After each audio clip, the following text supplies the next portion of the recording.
souvent, on se prend la tête, on se dispute alors qu'on pense la même chose.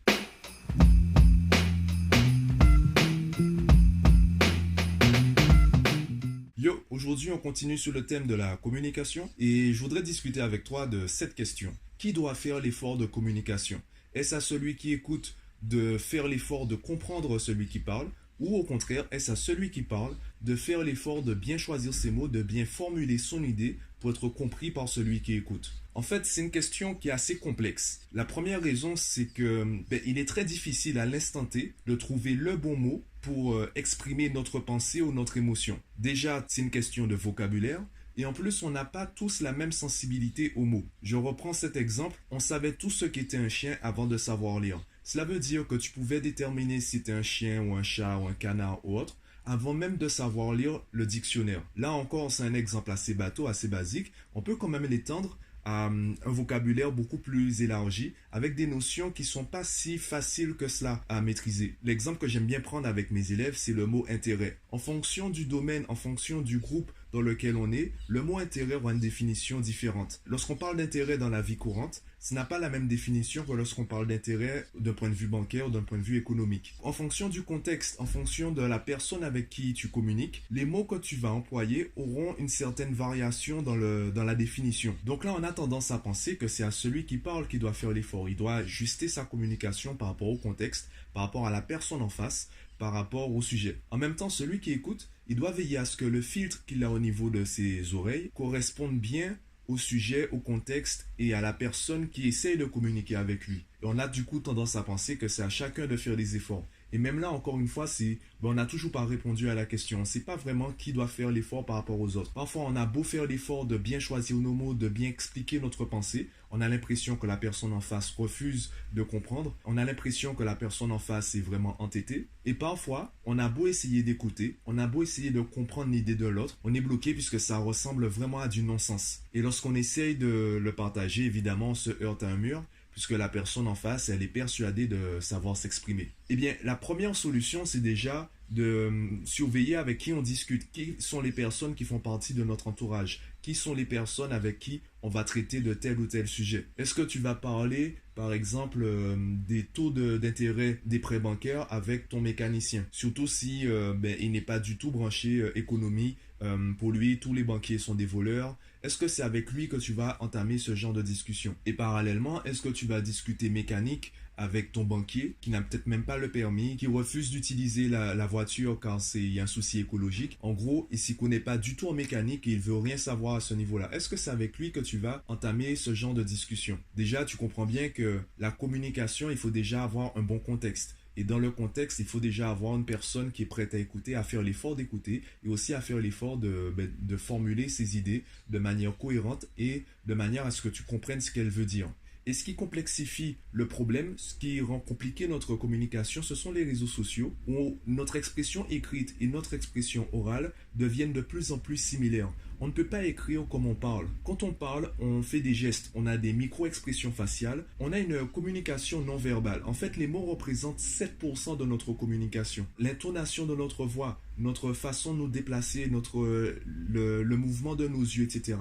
Tout cela va permettre à la personne en face de comprendre ce qu'on veut dire sans pour autant comprendre ce qu'on dit exactement avec les mots. Par contre, à l'écrit, et c'est le travail que je fais avec mes clients, également mes élèves, lorsqu'il s'agit de préparer un examen, lorsqu'on est en examen, la rédaction est censée permettre au correcteur de se rendre compte qu'on a compris, qu'on maîtrise le sujet et qu'on est capable de retrouver la solution et surtout d'expliquer comment on retrouve la solution. Lorsqu'on le fait à l'oral, eh bien on peut se rattraper. Si la personne en face ne comprend pas ce qu'on dit, elle va nous poser une question et on va se rattraper, on va changer les mots, on va développer une autre idée, on va peut-être prendre des déviations, on va prendre des exemples, etc. On va pouvoir s'adapter au niveau de compréhension ou d'incompréhension de la personne en face. Alors qu'à l'écrit, une fois que c'est écrit, c'est acté. D'ailleurs, c'est un conseil que je donne à tout le monde, c'est d'arrêter d'écrire au crayon. Même utiliser un correcteur, un blanc, un Tipex ou autre, c'est un problème car ça nous donne la garantie de pouvoir nous rattraper si on fait une erreur, un peu comme à l'oral. Non, entraîne-toi à écrire au stylo, entraîne-toi à écrire bien du premier coup. Ça va te forcer à formuler tes idées de manière cohérente, ça va t'aider à améliorer du coup la formulation de tes idées et la mise en place de ton argumentaire. Plus tu vas travailler ton expression écrite, meilleure sera ton expression orale, du point de vue du choix des mots. Tu auras juste à travailler ta gestuelle, ton langage non verbal, pour être parfait, entre guillemets. Du coup, sur les réseaux sociaux, maintenant, on écrit comme on parle. On ne fait plus attention à la formulation de nos pensées. On ne fait plus attention à l'ordre dans lequel on va les hiérarchiser, etc. On balance les choses comme elles viennent. Je vais prendre l'exemple de Twitter qui est majoritairement à l'écrit. Eh bien, il y a beaucoup de tweets qui s'avèrent être des opinions brouillons. On va balancer la chose comme elle vient. Des personnes vont réagir et nous dire mais ce que tu dis là est problématique.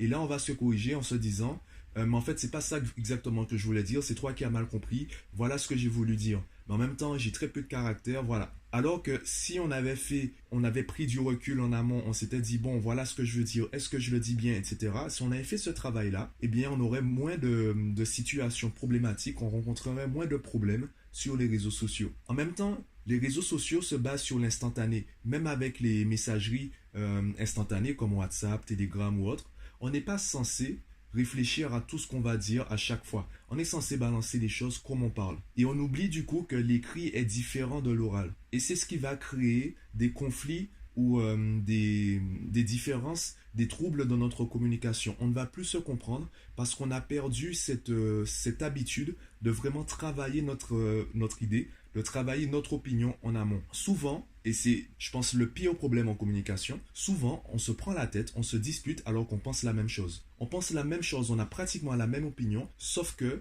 on utilise des mots différents ou on utilise des pensées, des cheminements, des raisonnements qui sont différents. On va présenter la même idée de façon différente. Et comme aucun des deux ne fait vraiment l'effort de comprendre l'autre ni de formuler correctement son idée, on va se chamailler, on va se disputer, on va même peut-être s'insulter, alors que dans les faits, on pense la même chose. Est-ce qu'il y a une solution à ça?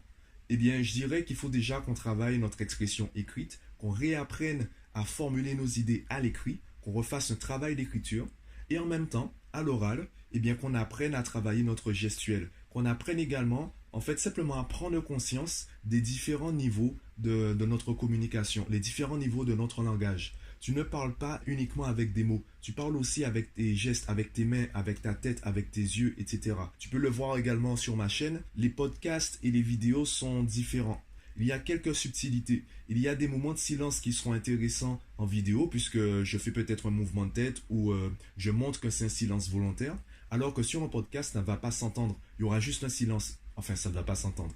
C'est normal, c'est un silence. Ça ne va pas, on ne va pas le reconnaître. On ne va pas comprendre pourquoi il y a un silence à ce moment-là, puisqu'on ne voit pas ma gestuelle à ce moment-là. Donc, tu vois qu'à la base, même si je transforme simplement les vidéos en podcast, il y aura toujours un décalage entre les deux, puisque je ne peux pas enregistrer les deux de la même façon. Quand je réalise un podcast, je vais aller beaucoup plus loin dans les idées, car c'est uniquement de l'audio. Donc, tu écoutes deux choses, les mots que j'emploie, et également l'intonation, le ton de ma voix. Alors que dans la vidéo, en plus de m'écouter, tu vas me regarder, tu vas me voir bouger, tu vas voir ma gestuelle, tu vas peut-être voir également le décor, je vais pouvoir te montrer les objets. Je vais pouvoir en fait jouer sur deux sens, aussi bien l'ouïe que la vue. Finalement, qui doit faire l'effort entre celui qui écoute et celui qui parle?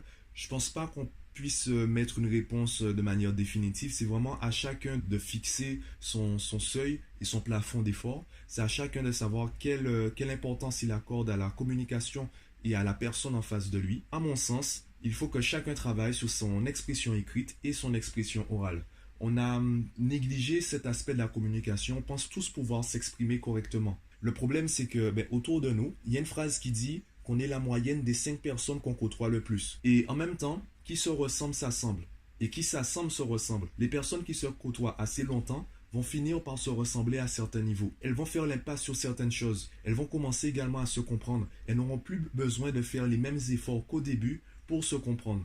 Ou l'inverse, au bout d'un moment, elles vont se rendre compte qu'elles sont tellement différentes qu'elles vont se séparer car elles ne se comprennent plus. Elles ne comprennent pas pourquoi l'autre ne les comprend pas aussi facilement qu'avant. Et ça revient en fait à la zone de confort. Plus tu vas rester dans ta zone de confort, plus tu vas communiquer avec des personnes qui ont déjà l'habitude de comprendre, et moins tu feras l'effort de t'exprimer pour que l'autre te comprenne. Donc il y a vraiment, en fait, il n'y a pas une solution unique, il n'y a pas une solution actée, c'est vraiment à chacun de faire des efforts et savoir jusqu'à quel niveau on est prêt à faire l'effort et à partir de quel niveau on est prêt à commencer les efforts.